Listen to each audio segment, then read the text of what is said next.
فوزا عظيما. بسم الله الرحمن الرحيم. اهدنا الصراط المستقيم صراط الذين أنعمت عليهم غير المغضوب عليهم ولا الضالين.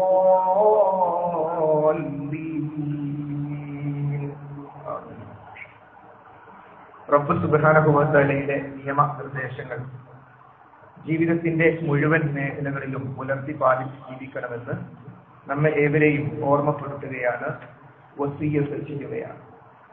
ജീവിതത്തിൽ ഓരോ ദിവസവും പല തവണകളിലായി റബ്ബ് സുബ്ഹാനഹു വ തആലയുടെ മുമ്പിൽ ആവർത്തിച്ച് നമുക്ക് ദുആ ചെയ്യുവാനുള്ള ഏറ്റവും പ്രധാനപ്പെട്ട ഒരു വിഷയം, നമ്മെ അലട്ടിക്കൊണ്ടിരിക്കുന്ന അല്ലെങ്കിൽ നമ്മുടെ ബന്ധപ്പെട്ടവർക്കുള്ള രോഗമോ, നമ്മുടെ ഏറ്റവും വലിയൊരു സ്വപ്നമായ വീടോ, അതല്ലെങ്കിൽ ജോലിയോ, മാനസിക പ്രയാസങ്ങളോ, സാമ്പത്തിക പ്രതിസന്ധികളോ ഒന്നുമല്ല.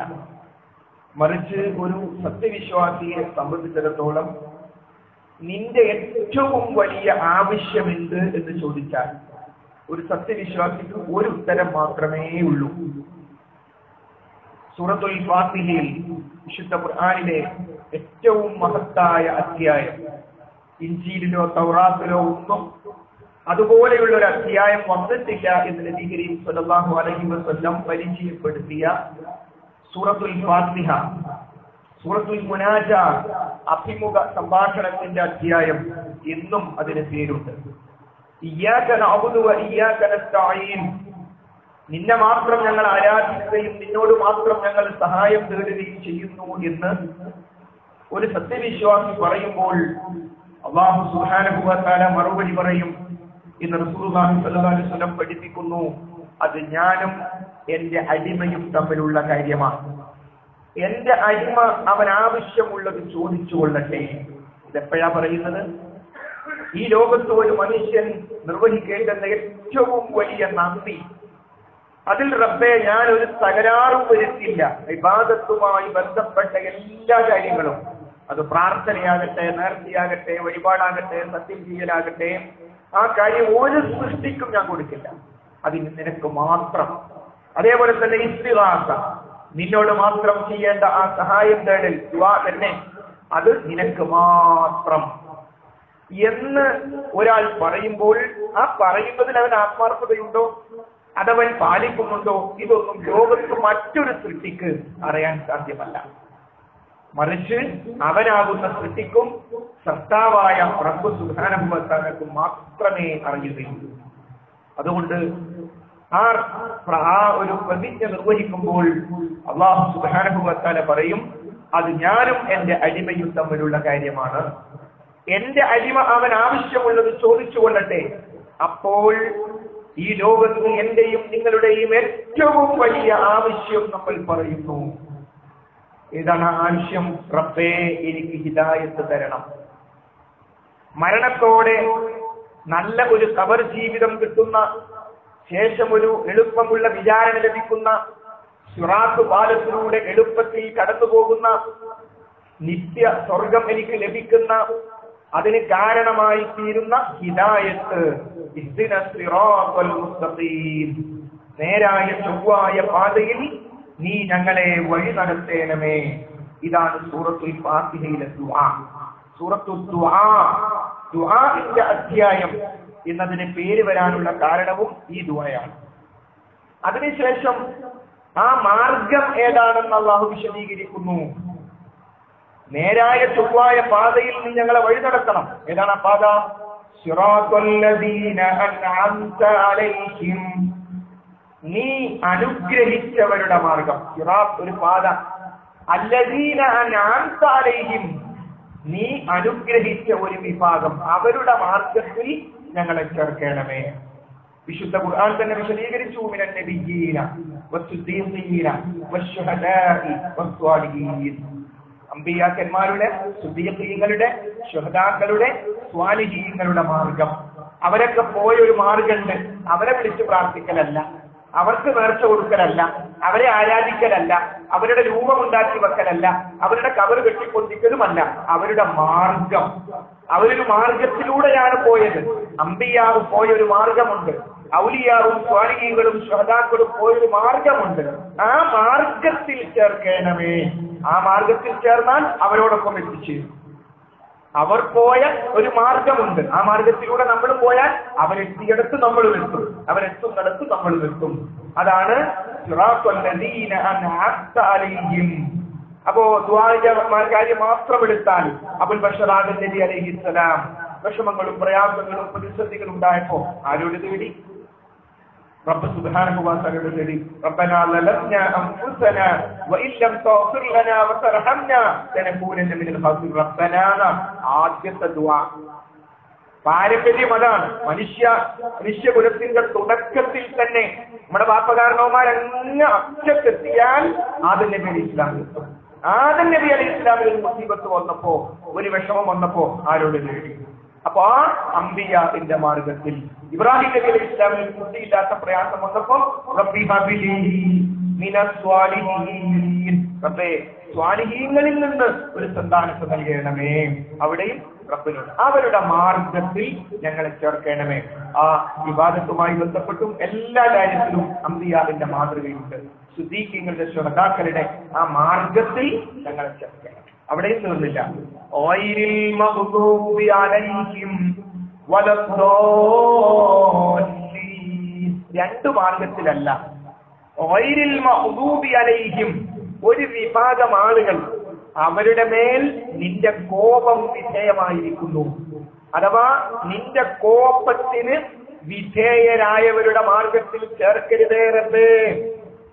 വലദ്ദാല്ലീൻ, വഴിപിഴച്ചു പോയവരുടെ മാർഗത്തിലും റബ്ബേ നീ ഞങ്ങളെ ചേർക്കരുത്. ഇതാണ് സൂറത്തുൽ ഫാത്തിഹയിൽ നിരന്തരമായി നാം അല്ലാഹുവിനോട് ദുആ ചെയ്യുന്നു. അംബിയാഇന്റെ സ്വാലിഹീങ്ങളുടെ ശുഹദാക്കളുടെ മാർഗത്തിൽ ചേർക്കണേ.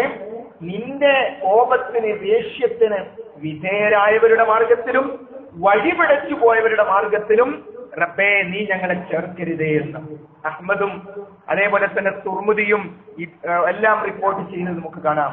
ഇബ്നു ജബീർ തൗരി അടക്കമുള്ള പല ആളുകളും ആ കാര്യം വ്യക്തമായി വിശദീകരിച്ചിട്ടുണ്ട്. എന്താണ്? ഇബ്നു ഹിബ്ബാൻ റളിയല്ലാഹു അൻഹു മുതലായവർ ഉദ്ധരിച്ച ഹദീസിൽ ഈ കോപത്തിന് വിധേയരായവർ ആരാണ്? അവർ യഹൂദികളും വഴിപിഴച്ചവർ ക്രിസ്ത്യാനികളുമാണോ എന്ന രൂപത്തിൽ നബി കരീം സല്ലല്ലാഹു അലൈഹി വസല്ലമയോട് ചോദിച്ചപ്പോൾ റസൂലുള്ളാഹി സ്വല്ലല്ലാഹു അലൈഹി വസല്ലം പറഞ്ഞു, പിന്നെ ആരാണ്? അവരല്ലാതെ പിന്നെ ആരാണ്? അപ്പോൾ വ്യാഖ്യാതാക്കളിൽ ഭൂരിപക്ഷം ആളുകളും ഗൈരിൽ മഗ്ദൂബി അലൈഹിം എന്ന് പറഞ്ഞാൽ ഉദ്ദേശിക്കുന്നത് യഹൂദികളെയാണെന്നും വലദ്ദാല്ലീൻ എന്ന് പറഞ്ഞാൽ അവിടെ ഉദ്ദേശിക്കുന്നത് ക്രിസ്ത്യാനികളെയാണെന്നും വ്യക്തമായി പറഞ്ഞിരിക്കുന്നു. രണ്ട് വിഭാഗത്തെ കാണുക, രണ്ട് മതവിഭാഗങ്ങളെ കാണുക എന്നതിനപ്പുറം ആ രണ്ട് മതവിഭാഗങ്ങൾ അങ്ങനെ ഒരു മതം രൂപപ്പെട്ടു വരാനും അത്തരമൊരു വിശ്വാസത്തിലും ആചാരത്തിലും അവരെത്തിപ്പെടാനുമുള്ള അവസ്ഥ എന്താണോ അവിടെ ഞാനും നിങ്ങൾ എത്തരുത്. ക്രിസ്ത്യാനിയാകരുത്, ജൂതന്മാരാകരുത് എന്നതിനപ്പുറം അവർക്കുള്ള തകരാറെന്താണോ, അള്ളാഹു അവരെ ഏതൊരു ആശയത്തിന്റെ പേരിലാണോ അവരുടെ മേൽ കോപമുണ്ടായത്, അവർ വഴിപടച്ചു പോയത്, അവിടെ നാം എത്താൻ പാടില്ല. അതാണ് ഇബ്നു കസീർ റഹ്മത്തുള്ളാഹി വ്യക്തമായ അവിടുത്തെ തഫ്സീറിൽ രേഖപ്പെടുത്തി വെച്ചത്. സത്യം അന്വേഷിച്ചറിയുകയും അത് പ്രാവർത്തികമാക്കുകയും ചെയ്യുന്നവരാണ് അനുഗ്രഹീതവരുടെ മാർഗത്തിൽ എത്തിച്ചേരുക. പടച്ചോനെ സത്യത്തിലെത്തണമല്ലോ, സത്യം ഒന്നല്ലേയുള്ളൂ, ആ സത്യം എനിക്കറിയണം. അതെല്ലാ വിഷയത്തിലും, കുറേ വിഷയത്തിൽ സത്യത്തിലെത്തി, വേറെ ചില വിഷയം അറിയില്ല, അവിടെ നിർത്തരുത്. ആ അറിയാനുള്ള ഏതൊക്കെ വിഷയമുണ്ടോ ആ വിഷയത്തിലൊക്കെ ഏതാണ് സത്യം എന്ന് അന്വേഷിച്ചറിയുകയും അത് സത്യമാണെന്ന് ബോധ്യപ്പെട്ടാൽ അത് പ്രാവർത്തികമാക്കുക. അത് മറച്ചു വെക്കലല്ല. മനസ്സിന്റെ ഉള്ളിലുണ്ട് ഈമാൻ, അവിടെ ഉണ്ട്. ഈമാൻ പുറത്ത് കാണണം അമലുകളിലൂടെ, മറ്റുള്ളവരെ കാണിക്കാനല്ല. ഈമാൻ ഒരാൾക്കുണ്ടെങ്കിൽ ആ വ്യക്തിയുടെ ജീവിതത്തിലൂടെ മറ്റുള്ളവർക്ക് അത് പ്രകാശിക്കും. ഒരാൾക്ക് ഈമാൻ ഉണ്ടെങ്കിൽ അയാൾ സുബഹിക്ക് പള്ളിയിൽ പോലെ, അപ്പൊ അയാൾ എഴുന്നേറ്റ് നടക്കണ്ടേ, മറ്റുള്ളവർ സ്വാഭാവികമായി കാണില്ലേ. ഒരാൾക്ക് ഈമാൻ ഉണ്ടെങ്കിൽ അയാൾ പലിശ വാങ്ങുമോ? ഒരാൾക്ക് ഈമാൻ ഉണ്ടെങ്കിൽ സക്കാത്ത് കൊടുക്കാതെ പിടിച്ചു വെക്കുമോ? ഇല്ലല്ലോ. അപ്പൊ സ്വാഭാവികമായും ഈമാനിന്റെ അടയാളങ്ങൾ പുറത്ത് കാണും. അപ്പോ ഒരു സത്യങ്ങളെ അന്വേഷിക്കുകയും ഒരു കാര്യം സത്യമാണെന്ന് മനസ്സിലായാൽ അത് ജീവിതത്തിൽ പകർത്തുകയും ചെയ്യുക, അതാണ് അനുഗ്രഹീതരുടെ മാർഗം. എന്നാൽ സത്യമാണെന്ന് അറിഞ്ഞിട്ടും ഒരു കാര്യത്തിൽ ഇന്നതാണ് ശരി, അതിൽ സംശയമൊന്നുമില്ല, പക്ഷേ അത് തള്ളിക്കളയുക, അത് പ്രാവർത്തികമാക്കാതിരിക്കുക, അതാണ് കോപവിധേയരായ ആളുകൾ. വഴിവിടച്ചു പോവുക, സത്യം അറിയാതെ തെറ്റിലെത്തിച്ചേരുക, അങ്ങനെ എത്തിപ്പെട്ടതാണ് അതിൽ, കാര്യം അറിഞ്ഞിട്ടില്ല. അപ്പൊ ഇങ്ങനെ വളരെ ഈ രണ്ട് വിഭാഗങ്ങളിലും നമുക്ക് പെട്ടുകൂടാ. അല്ലാഹു സുബ്ഹാനഹു വ തആലയുടെ കോപത്തിന് വിധേയരായവരുടെ കൂട്ടത്തിലും നമുക്ക് പെട്ടുകൂടാ, വഴിപടച്ചു പോയവരുടെ മാർഗത്തിലും നമുക്ക് പെട്ടുകൂടാ. ഇത് വിശുദ്ധ ഖുർആൻ എടുത്തു പറഞ്ഞ രണ്ടെണ്ണമാണ്. ഇനി കോപവിധേയരായ ആളുകളെ കുറിച്ച് വിശുദ്ധ ഖുർആൻ വിശദമായി മറ്റ് സൂറത്തുകളിൽ പഠിപ്പിക്കുന്നുണ്ട്. അതിലൊന്ന് ജൂതന്മാരുടെ യഹൂദികളുടെ പ്രത്യേകതയായി എടുത്തു പറഞ്ഞത് മഹാനായ മൂസാ നബി അലൈഹിസ്സലാം അവിടത്തേക്ക് എത്തപ്പെട്ട സന്ദേശങ്ങള് തൗറാത്ത് അവർക്ക് പഠിപ്പിച്ചു കൊടുത്തു. ആ സന്ദർഭത്തിൽ അവരുടെ അവസ്ഥ എന്തായിരുന്നു? മസലുല്ലദീന ഹുമ്മിലു തൗറാത്ത ثم لم يحملوها كمثل الحمار يحمل أسفارا. അതാണ് അവർ കോപത്തിന് വിധേയരാകാൻ കാരണമായി തീർന്ന ആ വിഭാഗത്തിന്റെ ഒരു പ്രത്യേകത. എന്താണത്? തൗറാത്ത് അവർക്ക് ലഭിച്ചു, ആ വേദഗ്രന്ഥം അവർക്ക് ലഭിച്ചെങ്കിലും ഏതുപോലെയാണ് അവർ ആയിത്തീർന്നത്? ആ ഗ്രന്ഥങ്ങൾ ഏടുകൾ ചുമക്കുന്ന കഴുതകളെ പോലെ. കഴുതയുടെ പുറത്ത് കുറെ ഏടുകൾ വെച്ച് കൊടുത്തിട്ടുണ്ട്, വലിയ വലിയ വിവരങ്ങളൊക്കെ അതിലുണ്ട്. പക്ഷെ അതിലെന്താണ് ഉള്ളത് എന്ന് ഇത് വഹിച്ചു കൊണ്ടുപോകുന്ന കഴുതക്കറിയില്ല. യഥാർത്ഥത്തിൽ ഖുർആൻ പഠിക്കാത്ത, ദീന് പഠിക്കാത്ത, ഞാൻ ദീനിന്റെ ആളാണെന്ന് പറയുന്ന ആളെ പടച്ചോൻ കഴുത എന്ന് വിളിച്ചതുപോലെയല്ല ഈ ആയത്ത്. കഴുതയായിട്ട് നടക്കുക, വിശുദ്ധ ഖുർആനിൽ പോലെ നടക്കുക, ഒരു വള്ളിക്കോ ഒരു പുള്ളിക്കോ വ്യത്യാസമല്ല. ഭയങ്കരാണ്, അങ്ങനെയാണ് ഇങ്ങനെയാണ്, 1400 കൊല്ലം മുമ്പ് പറഞ്ഞ ഇതാണ്. പക്ഷേ ഒരു കാര്യവും അതിൽ അസത്യമായി കാണാൻ പറ്റില്ല എന്നൊക്കെ പറയുന്നു. അല്ലെങ്കിൽ അതിന്റെ അർത്ഥം എന്താ? ഞാൻ ചോദിച്ചു പറഞ്ഞുതരാം. സൂറത്തുൽ ഫാത്തിഹയുടെ ഞാൻ നാളെ പറഞ്ഞുതരാം. ഒക്കെ നാളെയും മറ്റന്നാളും വെക്കുക, അറിയില്ല. ഈ ഒരു സ്വഭാവം ജൂതന്മാർക്കുണ്ടായിരുന്നു. അവർക്ക് നൽകപ്പെട്ട വേദഗ്രന്ഥം അവർ പേറി നടക്കുന്നു. പക്ഷേ ആ വേദഗ്രന്ഥത്തിൽ എന്താണ് ഉള്ളത് എന്ന് അവർക്കറിയില്ല. അതുകൊണ്ട് നാം റബ്ബ് പറഞ്ഞ ഈ ഉദാഹരണത്തിൽ നിന്ന് ഒരിക്കലും നമ്മൾ കഴുതകളായി മാറരുത്. ഗ്രന്ഥം ചുമക്കുന്ന കഴുതകളായി ഒരിക്കലും നമുക്ക് അധപ്പതിച്ചു പോകരുത്. അതുകൊണ്ട് എന്ത് വേണം? നമുക്ക് നൽകപ്പെട്ട വേദഗ്രന്ഥം, അതിന്റെ അധ്യാപനങ്ങൾ അനുസരിക്കണമെങ്കിൽ അതെന്താണെന്ന് പഠിക്കണം. എന്താണ് ഗ്രന്ഥത്തിലുള്ളതെന്ന് അറിഞ്ഞാലേ നമ്മുടെ ജീവിതത്തിൽ പകർത്താൻ പറ്റും. അതുകൊണ്ട് അത് പഠിക്കുക എന്നത് ഗൈറിൽ മഗ്ദൂബി അലൈഹിം എന്ന ആ ഭാഗം അള്ളാഹുവിനോട് ദ്വാരക്കുണ്ടോ അപ്പൊ നമുക്ക് ബാധ്യതയായി കൂടാൻ പഠിക്കാം. കാരണം ഗൈറിൽ മഗ്ദൂബി അലൈഹിം എന്നത് ഏതൊരു വിഭാഗത്തെ കുറിച്ചാണോ അല്ല പറഞ്ഞത്, ആ വിഭാഗത്തിന്റെ പ്രത്യേകത അവർക്ക് നൽകപ്പെട്ട ഏടും ചുമന്ന ഒരു നടക്കും. എന്താണ് ആ ഏടിലുള്ളത് എന്ന് അവർക്കറിയില്ല. കഴുതകളെ പോലെ എന്ന്. അപ്പോൾ നാം വിശുദ്ധ ഖുർആനിന്റെ വിഷയത്തിൽ കഴുതയെ പോലെ ആകരുത്. എങ്കിൽ എന്തു വേണം? നമ്മുടെ കയ്യിലുള്ള ഏടിൽ വിശുദ്ധ ഖുർആനിൽ എന്താണ് ഉള്ളത് എന്ന് പഠിക്കണം, മനസ്സിലാക്കണം. പഠിച്ചാലും മനസ്സിലാക്കിയാലും പ്രയോജനമില്ല, അത് ജീവിതത്തിൽ പകർത്തണം. അപ്പോൾ ആ പ്രാർത്ഥനയോടുള്ള സ്വാഭാവികമായ നീതിയാണ് വേദഗ്രന്ഥത്തെ, ദീനിനെ. ഖുർആൻ പഠിക്കുമ്പോൾ സ്വാഭാവികമായും ഹദീസ് പഠിക്കേണ്ടി വരും. കാരണം ഖുർആൻ തന്നെ പറഞ്ഞു, അത്തിഉല്ലാഹ വ അത്തിഉർ റസൂൽ, നിങ്ങൾ അല്ലാഹുവിനെയും അല്ലാഹുവിന്റെ റസൂലിനെയും അനുസരിക്കണം.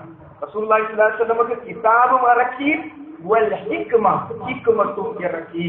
അപ്പോ ഖുർആനിനെ പോലെ തന്നെ മറ്റൊന്നുകൂടി ഇറക്കിയിട്ടുണ്ട്. അതാണ് ഹദീസുകളിലൊക്കെ വിശദമായി വന്ന ഹദീസ് സുന്നത്ത് എന്ന് പറയുന്നത്. ഖുർആൻ കൊണ്ട് ഇസ്ലാമിന്റെ പൂർത്തീകരണം സാധ്യമല്ലെന്ന് ഖുർആൻ തന്നെ പറയുന്നു. കാരണം ഫഇൻ തനാസഅതും ഫീ ഷൈഇൻ, നിങ്ങൾക്കിടയിൽ വല്ല കാര്യത്തിലും അഭിപ്രായ വ്യത്യാസം ഉണ്ടായാൽ ഫറുദ്ദൂഹു ഇലല്ലാഹി വറസൂൽ, ആ അഭിപ്രായ വ്യത്യാസം ഉണ്ടായ വിഷയത്തെ നിങ്ങൾ അല്ലാഹുവിലേക്ക് മടക്കണം. അവിടെ നിർത്തിയില്ല. അല്ലാഹുവിലേക്ക് മടക്കണം എന്ന് പറഞ്ഞാൽ അൽ ഖുർആൻ, ഖുർആനിലേക്ക് മടക്കണം, അല്ലാഹുവിന്റെ കലാമിലേക്ക് മടക്കണം. വറസൂൽ, റസൂലിലേക്ക് മടക്കണം. അതാണ് ഹദീസ്. അപ്പോ വിശുദ്ധ ഖുർആൻ കൊണ്ട് മാത്രം ദീന് പൂർത്തിയാവില്ല. ഒരു വീട്ടിലൊരു മരണം നടന്നു, ഖുർആൻ പിടിച്ചോളൂ, ഖുർആൻ പരിഭാഷ പിടിച്ചോളൂ, ഇതിൽ പറഞ്ഞതുപോലെ ബാക്കി കാര്യങ്ങൾ ചെയ്തോളൂ. മയ്യത്ത് കൊണ്ടിരിക്കാൻ കഴിയില്ല, മയ്യത്ത് നിസ്കരിക്കാൻ കഴിയില്ല, കബറിലേക്ക് വെക്കാൻ കഴിയില്ല, ഒന്നും ഖുർആനില്ല. ഈ ഖുർആൻ ആരാണോ നമുക്ക് വിശദീകരിച്ചു തന്നത്, അതേ നബി കരീം സല്ലല്ലാഹു അലൈഹി വസല്ലം മരണ സന്ദർഭം മുതൽ എന്ത് ചെയ്യണം വ്യക്തമായി പഠിപ്പിച്ചു. അതുകൊണ്ട് ഖുർആൻ പഠിക്കുക എന്ന് പറഞ്ഞാൽ അതിന്റെ ഭാഗം തന്നെയാണ് വിശുദ്ധ ഖുർആന്റെ വിശദീകരണമായ നബി കരീം സല്ലല്ലാഹു അലൈഹി വസല്ലമയുടെ സുന്നത്ത് അഥവാ ഹദീസ് പഠിക്കുക എന്നത്. അതുകൊണ്ട് സഹോദരങ്ങളെ, നിരന്തരമായി സൂറത്തുൽ ഫാത്തിഹ പാരായണം ചെയ്യുന്ന നമ്മൾ ജീവിതത്തിൽ അതിനോട് ആ സൂറത്തുൽ ഫാത്തിഹയിലെ ദുആ പ്രാവർത്തികമാക്കുന്നതിന്റെ ഭാഗമായി നമ്മുടെ ജീവിതത്തിൽ ഉണ്ടാകേണ്ടതാണ് വിശുദ്ധ ഖുർആനിന്റെയും തിരു ഹദീസിന്റെയും നിരന്തരമായ പഠനങ്ങൾ. അതുകൊണ്ട് ഒരു നോട്ടീസ് നമ്മൾ കണ്ടാൽ, ഇവിടെ ഈ പള്ളിയിൽ അടുത്ത ഞായറാഴ്ച മഗ്‌രിബിന് ദീനിയായ ഒരു ദർസ് നടക്കുന്നുണ്ട്, അത്തരം ഒരു അറിയിപ്പ് നമുക്ക് കിട്ടിയാൽ അതങ്ങ് തള്ളിക്കളയരുത്. അത് എനിക്ക് വേണ്ടിയുള്ളതാണ്. ഞാൻ കഴുതയായി പോകാതിരിക്കാൻ, എന്റെ കുടുംബം കഴുതകളെ പോലെയായി പോകാതിരിക്കാൻ നൽകപ്പെട്ട വിശുദ്ധ ഖുർആനിൽ എന്തുണ്ട് അപ്പൊ എനിക്ക് കുടുംബസമേതം വരണം. ഇത് എന്റെ വക ഒരു മെസ്സേജ് ആക്കി എല്ലാവർക്കും ഒന്ന് അയച്ചു കൊടുക്കണം. ഒരു 10 ആളെ ഫോൺ ചെയ്ത് എനിക്ക് ക്ഷണിക്കണം ഇൻഷാ അല്ലാഹ് എന്ന ഒരു തീരുമാനമെടുക്കാൻ നമുക്ക് കാരണമായി തീരണം. അങ്ങനെ ദീനുമായി ബന്ധപ്പെട്ട കാര്യങ്ങൾ അറിയുവാനും പഠിക്കുവാനും മനസ്സിലാക്കുവാനും അങ്ങനെ അല്ലാഹു സുബ്ഹാനഹു വ തആലക്ക് ഒരാളോട് ഇഷ്ടം തോന്നിയാൽ അല്ലാഹു അവന് ദീനിന്റെ അറിവിൽ വർധനവ് കൊടുക്കും എന്ന് നബി കരീം സല്ലല്ലാഹു അലൈഹി വസല്ലം പഠിപ്പിച്ച ദീനിന്റെ വിഷയത്തിൽ ഇങ്ങനെ വർധനവ്, കൂടുതൽ കൂടുതൽ അറിവുകൾ സമ്പാദിച്ചുകൊണ്ടിരിക്കാൻ നാം പരിശ്രമിക്കുക. അല്ലാഹു സുബ്ഹാനഹു വ തആല തൗഫീഖ് ചെയ്യുമാറാകട്ടെ.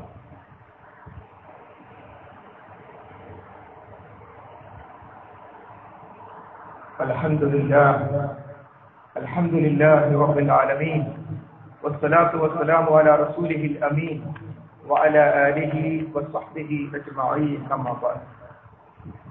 ഒരിക്കൽ കൂടി അല്ലാഹു സുബ്ഹാനഹു വ തആലയുടെ നിയമനിർദ്ദേശങ്ങൾ ശ്രദ്ധിക്കണം, സൂക്ഷിക്കണമെന്ന് ഓർമ്മപ്പെടുത്തുകയാണ്. അല്ലാഹു സുബ്ഹാനഹു വ തആലയുടെ കോപത്തിന് വിധേയരായിട്ടുള്ള നബി കരീം സല്ലല്ലാഹു അലൈഹി വസല്ലമയെ ശാരീരികമായി തന്നെ നശിപ്പിക്കാൻ ശ്രമിച്ച, മാംസത്തിന്റെ ഉള്ളിൽ വിഷം പുരട്ടിയിട്ട് റസൂലുള്ളാഹിക്ക് ഒരു സമ്മാനം കൊടുക്കുകയാണ്, ഹദിയ കൊടുക്കുകയാണ്, സൽക്കരിക്കുകയാണ് എന്ന വ്യാജേന ചതിയിലൂടെ ഹബീബായ റസൂലുള്ളാഹി സ്വല്ലല്ലാഹു അലൈഹി വസല്ലമയെ നശിപ്പിക്കാൻ ശ്രമിക്കുകയും അല്ലാഹുവിന്റെ കാവൽ കൊണ്ട് മാത്രം രക്ഷപ്പെടുകയും ചെയ്ത അത്രമാത്രം അല്ലാഹു സുബ്ഹാനഹു വ തആല ശപിച്ച ആ വിഭാഗം. അവരുടെ മറ്റൊരു പ്രത്യേകത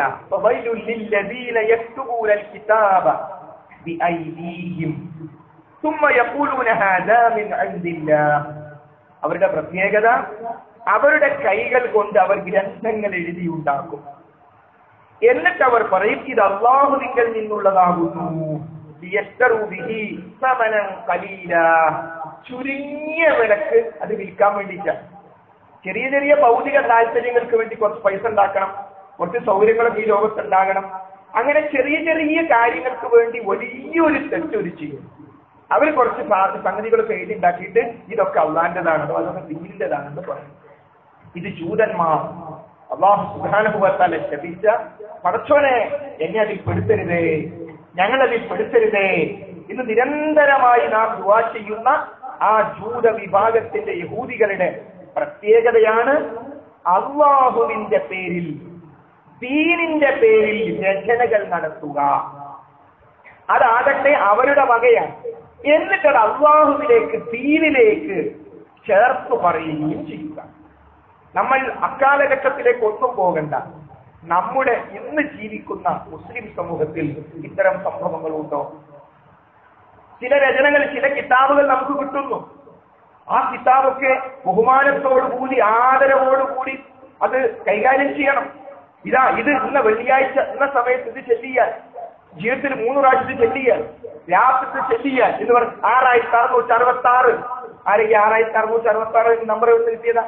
അങ്ങനത്തെ ഒരു വക 300 വക 7, 600 വക 7 ഇത് എവിടുന്നുണ്ടായി? അത് ആ ഒരു ബുക്ക് എടുത്ത് നമുക്കത് വായിക്കാനും പഠിക്കാനും പകർത്താനും ഒന്നുമില്ലെങ്കിൽ ഒരു സാമ്പിൾ എടുത്ത് കൊടുത്ത് ആരാ എഴുതി ഉണ്ടാക്കിയത്? എന്താ ഇതിന്റെ പേര്? ഓരോ സമൂഹത്തിൽ അറിയപ്പെടുന്ന ആളുകൾ മരണപ്പെട്ടു പോകുമ്പോൾ അവരുടെ പേരിൽ ഒരു മൗലൂദ്. ഒരാൾ മരിച്ചു, മടവൂരിൽ ഒരാൾ മരിച്ചു, അപ്പൊ ഒരു മൗലൂദ്. അപ്പൊ 100 കൊല്ലം കഴിഞ്ഞാൽ നമ്മുടെ വാപ്പകാരനോമാരും പണ്ടേ അപ്പോഴേക്ക് 100 കൊല്ലമായിട്ടുണ്ട്. ഇപ്പൊ നമുക്കറിയാം 100 കൊല്ലൊന്നും ആയിട്ടില്ല. അപ്പോഴത്തെ അവിടെ വേറെ ആൾ മരിച്ചിട്ടുണ്ടാവും. അയാളെ കബർ കെട്ടി വന്നു, അയാളെ ഒരു വേറൊന്നും എഴുതിണ്ടാക്കുക. അങ്ങനെ കുറച്ചങ്ങോട്ട് എത്തുമ്പോൾ സലാമൊക്കെ മാറിയിട്ട് രൂപം പോലൊക്കെ മാറിയിട്ടുണ്ടാവും. എന്നിട്ട് ഇത് അതിനെ കുറ്റം പറയാൻ പാടില്ല. ഇത് ഇന്ന മഹത്വമുണ്ട്. ആരാ മഹത്വം പറഞ്ഞത്? അത് എഴുതിയ ആള്. എവിടെ? അത് ഞാൻ എഴുതി വെച്ചു. ഇന്ന് ജീവിച്ചിരിക്കുന്ന ഒരാൾ പറയാണ് കമാലിയാത്ത് എടുത്തുണ്ടായതാ, അത് ചെറിയാൽ ഇന്ന കൂലിയുണ്ട്. അയാൾക്ക് എവിടുന്നാ കിട്ടിയത്? എവിടുന്ന അയാൾക്കിത് കിട്ടിയത്? അയാളെ വക ഇബ്ലീസ് തോന്നിപ്പിച്ചു കൊടുത്തു, അയാൾ എഴുതി. എന്നിട്ട് അള്ളാഹിന്റെ പേരിൽ, ദീനിന്റെ പേരിൽ, ഇസ്ലാമിന്റെ പേരിൽ പറയുക. അപ്പൊ ഇത് ജൂതന്മാരെ ശപിച്ച കാരണം എന്തിനാ? അള്ളാഹു സുബ്ഹാനഹു വ തആല ഖിയാമത്ത് നാൾ വരെ മുസ്ലിമീങ്ങളായ നമ്മളെ കൊണ്ട് ഓദിപ്പിക്കുന്നത് നമ്മളിൽ ആ സ്വഭാവം വരാതിരിക്കാൻ. അതുകൊണ്ട് അതെല്ലാം, എല്ലാ കളകളും ഒഴിവാക്കണം. നമ്മുടെ വീട്ടിൽ ഒരു കളയും വേണ്ട. വിള തന്നെ ധാരാളം. വിശുദ്ധ ഖുർആൻ തന്നെ മര്യാദയ്ക്ക് ഒരു പ്രാവശ്യം വ്യക്തമായി പഠിച്ചു തീർന്നിട്ടുണ്ടോ? ബുഹാരി ഒരു പ്രാവശ്യം വായിച്ചവർ എത്ര പേരുണ്ട് നമ്മുടെ വീട്ടിൽ? മുസ്ലിം വായിച്ചവർ എത്ര പേരുണ്ട്? നസായി, തുർമുദി ഇതൊക്കെ വായിച്ചവരുണ്ട്. അങ്ങനെയൊക്കെ ഒരു പേര് കേട്ടിട്ടുണ്ട്, അത്രയേ ഉള്ളൂ. എന്നാൽ ആ ഏടൊന്ന് വായിക്കണം നമുക്ക്. ബാക്കി ഏടൊക്കെ അവിടെ നിൽക്കട്ടെ. റസൂലുള്ളാഹി പറഞ്ഞു എന്ന് പറഞ്ഞ 1000കണക്കിന് ഹദീസുകൾ ഒരു പ്രാവശ്യം പോലും വായിക്കാത്ത ഉമ്മയും പെങ്ങളുമാണ് ഇത്. 333 വക. എടാ ഈ ശബ്ദം ഉണ്ടാക്കല്ലേ, ഞാൻ ഇതൊന്ന് വായിക്കട്ടെ. എന്ത് വായിക്കുന്നു? ആരെഴുതിയത് വായിക്കുന്നു? അത് വായിക്കാനുള്ള പതില് ആര് പറഞ്ഞു? ഇസ്ലാമിൽ അങ്ങനെ ഇല്ലല്ലോ. അതുകൊണ്ട് റസൂലുള്ളാഹി സ്വല്ലല്ലാഹു അലൈഹി വസല്ലം പഠിപ്പിച്ചത് അതാണ്. എന്നിട്ട് ഇത്തരം കാര്യങ്ങൾ ദീനിലേക്ക്, അല്ലാഹുവിലേക്ക് ചേർത്ത് പറയുക എന്നത് യഹൂദികളുടെ സ്വഭാവമാണ്, ജൂതന്മാരുടെ സ്വഭാവമാണ്. നമുക്കത് പാടില്ല. മാത്രമല്ല നബി കരീം സ്വല്ലല്ലാഹു അലൈഹി വസല്ലം മറ്റൊരു കാര്യവും കൂടി പഠിപ്പിക്കുന്നു. ലതത്തബിയന്ന സുനന മൻ കാന ഖബ്ലകും ശിബ്റൻ ബശിബിരിൻ വദിറാഅൻ ബിദിറാഇൻ ഹത്താ ലൗ ദഖലൂ ഹുജ്റത റബ്ബിൻ ലദഖൽതും. റസൂലുള്ളാഹി സ്വല്ലല്ലാഹു അലൈഹി വസല്ലം പറയാൻ, ആ വേദക്കാരായ ജൂതന്മാരും ക്രൈസ്തവരുമായ ആളുകളെ നിങ്ങൾ പിന്തുടരുക തന്നെ ചെയ്യും. മുഴത്തിന് മുഴമായി, ചാണിന് ചാണായി, ഒരു ചാണ വ്യത്യാസം വരുത്തൂല. അവരെ അങ്ങനെ പിന്തുടർന്ന് നിങ്ങൾ പോകും. ആലു അവിടുന്ന് പറഞ്ഞു, അൽ യഹൂദു വൻ നസ്വാറ, യഹൂദികളും നസ്രാക്കളെയാണോ ഉദ്ദേശിക്കുന്നത്? പമൻ, പിന്നെ ആരെ പിൻപറ്റുന്ന ഞാൻ പറയുന്നത്? അവരെ തന്നെ. നോക്കൂ, ഇസ്ലാം അതിന്റെ വിശ്വാസം അനുസരിച്ച് ആചാരങ്ങളുണ്ട്, അനുഷ്ഠാനങ്ങളുണ്ട്, അതിനനുസരിച്ച് സംസ്കാരവുമുണ്ട്. ആ സംസ്കാരം വിട്ടു പോകാൻ ഒരു മുസ്ലിമിന് പറ്റൂല. ഞാൻ ഇതിൽ പറന്നു വീണുപോയി, ആരെ അപ്പൊ നിൽക്കാൻ നിർബന്ധിക്കുന്നു? ഞാനിതിൽ പറന്നുപോയി, ഞാൻ എന്ത് ചെയ്യും? എനിക്ക് തട്ടടാൻ കഴിയില്ല, എനിക്ക് നിങ്ങളെ മഫ്ത പറ്റൂല. ഇത് നേരെ ഇവിടെ തന്നെ എത്ര നിയമങ്ങളുണ്ട്, പൊതു ആക്ടുകളുണ്ട്. നേരെ മാറിപ്പോകാം. എടങ്ങാറായിട്ട് ആരും നിൽക്കേണ്ടതില്ലല്ലോ. അപ്പൊ അതുകൊണ്ട് ഒരു മുസ്ലിമിനെ സംബന്ധിച്ചിടത്തോളം പരലോകം ഉണ്ടെങ്കിലേ മുസ്ലിം ആവേണ്ടുള്ളൂ. അല്ലെങ്കിൽ വേറെ മത ഈ ലോകത്ത് എന്തുകൊണ്ടും നല്ലത്. ആഖിറത്ത് എന്ന് പറഞ്ഞൊരു സംഭവം ഇല്ലെങ്കിൽ, ഖബർ എന്ന് പറഞ്ഞൊരു സംഭവം ഇല്ലെങ്കിൽ, നരകവും സ്വർഗവും ഇല്ലെങ്കിൽ സഹോദരങ്ങളെ ഈ ദീന് വിട്ടു പോവാൻ നല്ലത്. പക്ഷേ നമ്മൾ ഇല്ലാതെ പറഞ്ഞാൽ ഇല്ലാതാവില്ല. അതാണ് പ്രധാനം. വൽ ആഖിറതു ഖൈറും വഅബ്ഖാ ബൽ തുബ്സിറൂനൽ ഹയാത്തദ് ദുനിയാ. പക്ഷേ അവർ ദുനിയാവിന് പ്രാധാന്യം നൽകുന്നു. അള്ളാന്റെ ആയത്തുകൾ എങ്ങനെ വിശദീകരിക്കുക? എല്ലാ വെള്ളിയാഴ്ച നമ്മൾ കേൾക്കുകയാണ്. ആ ആയത്തെല്ലാം വിശദീകരിച്ചിട്ട് പറയാണ് ഇങ്ങനെയൊക്കെ അവർക്ക് പറഞ്ഞ് മനസ്സിലാക്കി കൊടുത്താലും അവർക്ക് ദുനിയാവല്ല വരുന്നത്.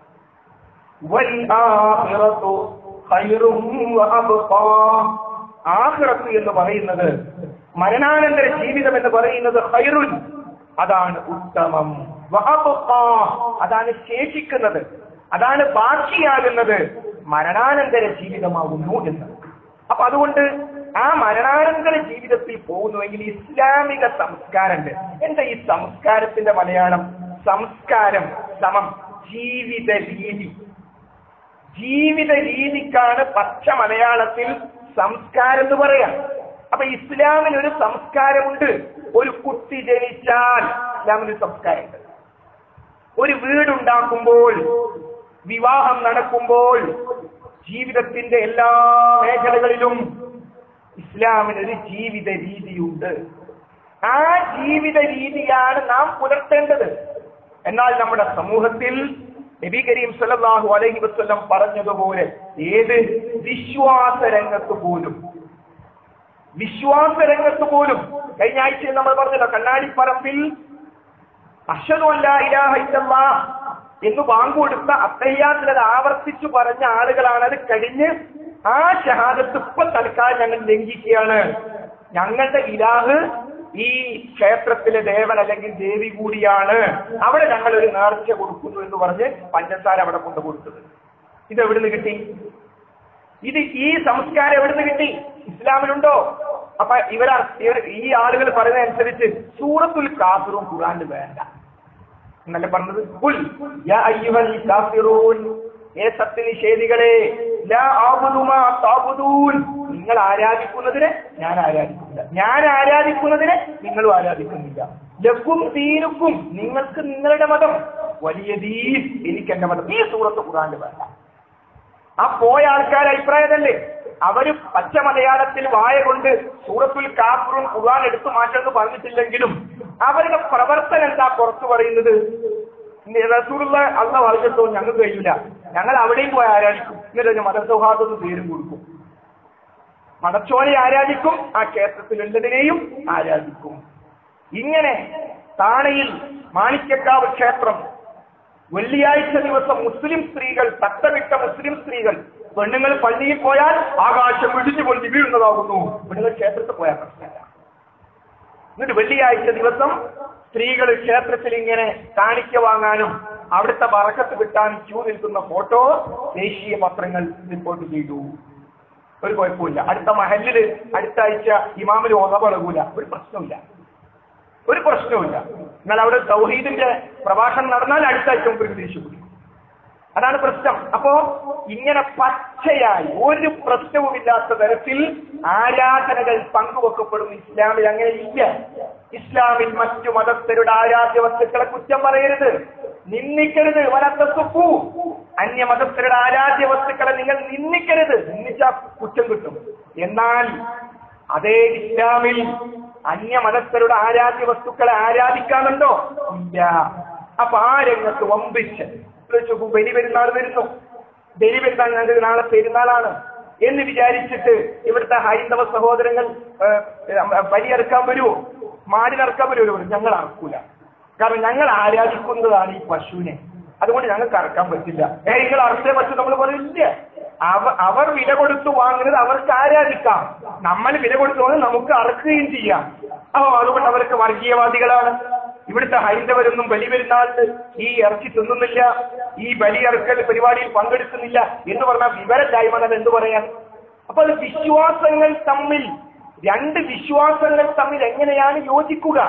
എന്നാൽ ആ വിശ്വാസങ്ങൾ നിലനിർത്തിക്കൊണ്ട് തന്നെ മനുഷ്യ സൗഹാർദ്ദമാണ് നമുക്ക് ആവശ്യം. യേശുവിനെ ആരാധിക്കുന്ന ഒരാഘോഷം അതെങ്ങനെയാണ് മുസ്ലിങ്ങൾ അംഗീകരിക്കുക? മുസ്ലിങ്ങൾ പറയുന്നത് റബ്ബ് സുബ്ഹാനഹു വ തആലക്ക് ഒരു മോനില്ല, പടച്ചോൻ പിതാവല്ല, പടച്ചവന് മകനില്ല.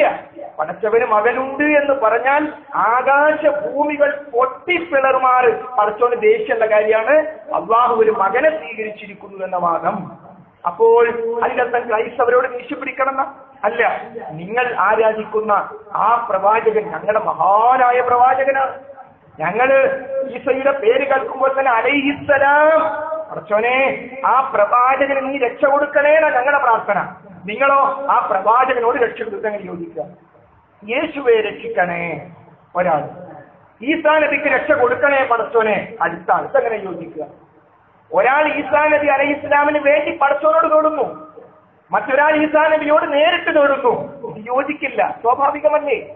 അപ്പോൾ ഏകദൈവ ആരാധനയുടെ വിഷയത്തിൽ പോലും മുസ്ലിം ഭൂരിപക്ഷ ജില്ലയായ മലപ്പുറം ജില്ലയിൽ മുസ്ലിങ്ങളെ സംബന്ധിച്ചിടത്തോളം നമുക്കറിയാം മുസ്ലിങ്ങൾ എങ്ങനെയാ എഴുത്തിനിരുത്തേണ്ടത്, എങ്ങനെയാ വിദ്യാഭ്യാസം തുടങ്ങേണ്ടത്. സൃഷ്ടിച്ചവനായ നിന്റെ റബ്ബിന്റെ നാമത്തിൽ നീ വായിക്കുക. ജിബ്രീൽ അലൈഹിസ്സലാം വന്നിട്ട് റസൂലുള്ളയോട് ആദ്യം കൊടുത്ത ആയത്താണ്. ആ ആദ്യം കൊടുത്തത് ലംഘിക്കുക. അതെ, തുഞ്ചം പറമ്പിൽ നടക്കുന്ന സരസ്വതി ദേവിയെ പ്രീതിപ്പെടുത്തുന്ന, ആ ദേവതയെ പ്രീതിപ്പെടുത്തുന്ന ആ എഴുത്തിനിരുത്തൽ ചടങ്ങിൽ ഒരു മുസ്ലിം ഉദ്യോഗസ്ഥൻ മുമ്പിൽ അയാൾ വലിയ ആളായി ഇയാൾ ചെയ്ത ഖുർആന്റെ 1-ാമത്തെ ആയത്തിലെത്താൻ ഇവരൊക്കെ ബിസ്മിൻ ചൊല്ലിയാൽ പടച്ചോന്റെ പേരിലാ പോലും. ഇയാളെ പ്രത്യേകത പടച്ചോന്റെ പേരിലോ പടച്ചോന്റെ പടപ്പിന്റെ പേരിലും ആവും. പടച്ചോനെ ആരാധിക്കും, പടച്ചോന്റെ പടപ്പിനെ ആരാധിക്കും. അത് വലിയ ആളായി. ഇതെന്ത് സൗഹാർദ്ദം! ഇതിന് മതലയനമെന്നാണ് പറയുക, ഇത് സൗഹാർദ്ദമല്ല. ഒരു മുസ്ലിമിനെ എങ്ങനെ നിലവിളക്ക് വെച്ചുകൊണ്ട് ആ ഒരു സരസ്വതി ദേവി ആരാധിക്കാൻ പറ്റും? ആ വിളക്കിൽ നിന്നും പുറത്തു വരുന്ന അഗ്നിയെ സൃഷ്ടിച്ച പടച്ചോനാണ് ഈ ലോകത്തിന്റെ രക്ഷിതാവ്. അഗ്നിയെ ഒരു മുസ്ലിം ആരാധിക്കില്ല, മുഹമ്മദ് നബിയെ പോലും ആരാധിക്കില്ല. അവിടെയാണ് ലക്കും ദീനുക്കും, നിങ്ങൾക്ക് നിങ്ങളുടെ മതം, വലിയ ദീൻ എനിക്ക് എന്റെ മതം. അത് തുറന്നു പറയണം, അതെന്റെ വിശ്വാസം. സോറി, അങ്ങനെയാണല്ലേ, നമ്മുടെ ഭാഗം മറ്റോട് ഇങ്ങോട്ട് കൂടും, ഞങ്ങളൊന്നും മാറിയിട്ടുള്ളൂ. പക്ഷെ എത്ര ഗൗരവം നമ്മൾ മനസ്സിലാക്കിയിട്ടുണ്ടായിരുന്നില്ല. ഞാൻ എല്ലാറ്റിലും ഉണ്ട്, അമ്മായിക്കളി അടിച്ചാൽ എല്ലാ സ്ഥലത്തും പോയി ചെന്ന് കൂടും. വ്യക്തമായിട്ടാണ് പറയണം. വ്യക്തമായി പറയാൻ ആരാ പറഞ്ഞത്? കുലിയായുൽ കാഫിർ എന്ന് ഓതി നോക്കിയാൽ മതി. എത്ര വ്യക്തമായിട്ടാ പുൽ. എന്താ സന്ദർഭം? റസൂലുള്ളയോട് മുശ്രിക്കുകൾ പറയാണ്, വളരെ പ്രയാസപ്പെടുത്തി അവസാനം പറയാണ്, ഇനി അങ്ങോട്ടും ഇങ്ങോട്ടും നമുക്കൊന്നും ഒരു അണ്ടർസ്റ്റാൻഡിങ് പോയിക്കൂടെ? അപ്പൊ റസൂലിനോട് പറഞ്ഞു കൊടുത്ത നബിയെ മറുപടി, അതിന്റെ അർത്ഥം എന്താ? അള്ളാഹ് പറഞ്ഞു കൊടുത്ത മറുപടി നമ്മൾ അംഗീകരിക്കൂലെന്നല്ലേ? ഖുൽയാ അയ്യുഹൽ കാഫിറൂൻ ലാ അഅ്ബുദു മാ തഅ്ബുദൂൻ എന്ന് പറഞ്ഞുകൊണ്ട് ലക്കും ദീനുക്കും വലിയ ദീൻ, നിങ്ങൾക്ക് നിങ്ങളുടെ മതം, എനിക്ക് എന്റെ മതം. അപ്പൊ ഒരു കാര്യത്തിലും സംസ്കാരത്തിലും ഒരു കാര്യത്തിലും മറ്റ് സംസ്കാരങ്ങളെ, ജീവിത രീതികളെ ഒരു മുസ്ലിമിന് പിൻപറ്റാൻ പാടില്ല. നാട്ടിലുള്ള സ്വാഭാവികമായി നമ്മുടെ നാട്ടിൽ ഇന്ന് രൂപം അതല്ല ഉദ്ദേശിക്കുന്നത്, മറിച്ച് ഉദാഹരണമായി ബർത്ത്ഡേ എന്നൊരു സംഭവം ഇസ്ലാമിൽ ഉണ്ടെങ്കിൽ സ്വന്തം കുട്ടിയേക്കാൾ നാം സ്നേഹിക്കേണ്ടുന്ന നബി കരീം സല്ലല്ലാഹു അലൈഹി വസല്ലമയുടെ ബർത്ത്ഡേ ആയിരുന്നു നാം ആഘോഷിക്കേണ്ടത്. സമൂഹത്തിൽ ഏറ്റവും കൂടുതൽ അഭിപ്രായ വ്യത്യാസമുള്ള ഒരു വിഷയമാണത്. അത് ആചരിക്കുന്നവർ പറയുന്നു ആരും അതീതൊന്നും ഇല്ല, ആരൊരു നല്ല കാര്യമല്ലേ, അതിന്റെ പേരിൽ കുറച്ച് ദിക്റൊക്കെ ചെല്ലിക്കൂടെ എന്ന ന്യായം ഉണ്ടാക്കി പറയുക എന്നല്ലാതെ വിശുദ്ധ ഖുർആനിൽ എവിടെയും മഹാനായ നബി കരീം സ്വല്ലല്ലാഹു അലൈഹി വസല്ലം അടക്കമുള്ള ഒരു പ്രവാചകന്റെയും ഡേറ്റ് ഓഫ് ബർത്ത് പറഞ്ഞിട്ടില്ല, എവിടെയും പറഞ്ഞിട്ടില്ല. റസൂലുള്ളാഹി നമുക്ക് കിട്ടി ജനനം കൊണ്ട്, അത് നോമ്പ് വെച്ചോളൂ എന്നാ പറഞ്ഞത്. അന്ന് നോമ്പ് നോച്ചോളൂ, തിങ്കളാഴ്ചയാണ് അത്, നോമ്പ് നോച്ചോളൂ എന്നാ പറഞ്ഞത്. അപ്പൊ ബർത്ത്ഡേ എന്ന പരിപാടി ഇസ്ലാമിൽ ഇല്ല. അതുകൊണ്ടാണ് അത് പിന്നീട് കടന്നു വന്നതാണ്. മൗലിദ് കഴിക്കൽ മുമ്പ് പതിവില്ലാത്തതാ, അത് ഹിജ്റ 300-ന് ശേഷം വന്നതാ. ആരുണ്ടാക്കിയത്? മലിക്കുൽ മുളഫർ, ധീരനായൊരു രാജന. മൗലിദ് കഴിക്കാൻ ഏറ്റവും ഉത്സാഹമാ. എവിടുന്ന വന്നോന്നുമായി ഇതാരാ എഴുതുന്നത്? മൗലിദിനെ അംഗീകരിക്കുന്ന ആൾ തന്നെയാണ് എഴുതുന്നത്. പക്ഷെ ഇത് മുമ്പില്ല, പിന്നീട് വന്നതാണ്. നമുക്ക് മുമ്പുള്ളതാ വേണ്ടത്. 1400-ന്റെ പഴക്കമുള്ളതാണ് നമുക്ക് വേണ്ടത്. അപ്പൊ സഹോദരങ്ങളെ, റസൂലുള്ളാഹിയുടെ ബർത്ത്ഡേ കഴിക്കാത്ത ചില മനുഷ്യന്മാര് സ്വന്തം കുട്ടിന്റെ ബർത്ത്ഡേ കഴിക്കും. അതെന്ത് വൈരുദ്ധ്യ? അതെവിടുന്ന് വന്നതാ? ഇനി അങ്ങനെ ബർത്ത്ഡേ കഴിക്കുകയാണെങ്കിൽ അത് എല്ലാവരും ചെയ്യണ്ടേ? പ്രായോഗികമാണോ അത്? അതുകൊണ്ട് അത്തരം കുട്ടിന്റെ അടുത്ത് ബർത്ത്ഡേ ആ ഡേറ്റ് പറഞ്ഞു കൊടുക്കുന്ന ചെയ്യും. ആ ഏർപ്പാട് ഇസ്ലാമിൽ അങ്ങനെ ഉണ്ടെങ്കിൽ ഒരു കുട്ടിയെ ജനിച്ചതിന് നന്ദിയായിട്ടല്ലേ അത് അഖീഖറക്കാൻ വേണ്ടി അത് ചർച്ച ചെയ്യുക. അതിലൊന്നും ശ്രദ്ധല്ല. അഖീഖറക്കേണ്ട പണത്തേക്കാൾ കൂടുതൽ ഒരു പക്ഷേ ബർത്ത്ഡേക്ക് ചെലവാക്കൂ. ബർത്ത്ഡേയാ, പുതിയ ഡ്രസ്സ് എടുത്ത് എല്ലാരെയും വിളിച്ച് എല്ലാം കൂടി കൂട്ടി നോക്കിയാൽ 2 അഖീഖറക്കാനുള്ള പൈസ ഉണ്ടാവും. ഇപ്പൊ ഒരു അഖീഖറക്കത്തില്ല, ബർത്ത്ഡേ അടിച്ചു പൊളിച്ചു. അപ്പൊ എവിടുന്ന് വന്നു? അങ്ങനത്തെ ഒരു ഏർപ്പാട് തന്നെ ഇസ്ലാമില്ല. ഇങ്ങനെ നമ്മൾ ഉണ്ടാക്കി തീർക്കുന്ന കുറെ കാര്യങ്ങള്. പെണ്ണ് കാണാൻ പോകുമ്പോ ഇഷ്ടപ്പെട്ടാൽ ഇപ്പൊ സ്വർണം കൊടുക്കാൻ തുടങ്ങി. സ്വർണം, ഒരു അന്യ പെണ്ണിന് സ്വർണം കൊടുക്കേ ഇസ്ലാമില്? ഇസ്ലാമിൽ പരസ്പരമുള്ള സ്നേഹം കല്യാണം കഴിച്ചിട്ട് ഭയങ്കര സ്നേഹമായിരിക്കണം. കല്യാണത്തിന് മുമ്പ് സ്നേഹം വേണ്ട. നിക്കാഹ് കഴിഞ്ഞാൽ പ്രേമിച്ചൂടാ, സ്നേഹിച്ചൂടാ, നിക്കാൻ പോലെ സ്നേഹിച്ചൂടാ. വിവാഹത്തിന് വിവാഹപൂർവ്വ ഏർപ്പാട് ഇസ്ലാമിൽ ഒരു തരത്തിലുമില്ല. ഉറപ്പിച്ചു വെച്ചാൽ പോലും ഫോൺ ചെയ്യാൻ പറ്റില്ല, പാടില്ല. അത് വ്യഭിചാരമാണ്. നാവ് കൊണ്ടുള്ള, മനസ്സുകൊണ്ടുള്ള, ചെവി കൊണ്ടുള്ള, എല്ലാം കൊണ്ടുള്ള വ്യഭിചാരമാണ്, പാടില്ല. അപ്പൊ അതുകൊണ്ട് മറ്റുള്ളവരുടെ സംസ്കാരം അങ്ങനെ തന്നെ. അപ്പുറത്തെ വീട്ടിൽ വമ്പിച്ച ഗാനമേള, നമ്മളെ കല്യാണത്തിന് ഒരു ഗാനമേള ആക്കിയാലോ? എവിടുന്ന്? അത് കുറെ ഗാനമേള ഇങ്ങനെ കണ്ടപ്പോ തോന്നില്ല, ഇവിടെ ഒരു ഗാനമേള. അപ്പൊ സംഗീതം വരുമ്പോ ആള് മറന്നു പോകും. അപ്പൊ ഒരു പക്ഷേ വലിയ യുവതികളൊക്കെ അങ്ങനെ ആടി പാടുന്നുണ്ടാവും. രംഗം കണ്ട പഠിച്ചത് എവിടേക്ക് എത്തിപ്പെട്ട് നമ്മൾ പേടിച്ചു പോകണ്ട, അവിടേക്ക് ഇബിലീസ് എത്തിക്കും. അതുകൊണ്ട് അവര് ഒരു ഉടുമ്പിന്റെ മാടത്ത് പോയാൽ ഈ അവിടെ പോകും. എന്തിനാ ഉടുമ്പിന്റെ അതൊരു ഉടുമ്പിന്റെ മാളാണല്ലേ, അപ്പോഴേ ചിന്തിക്കും.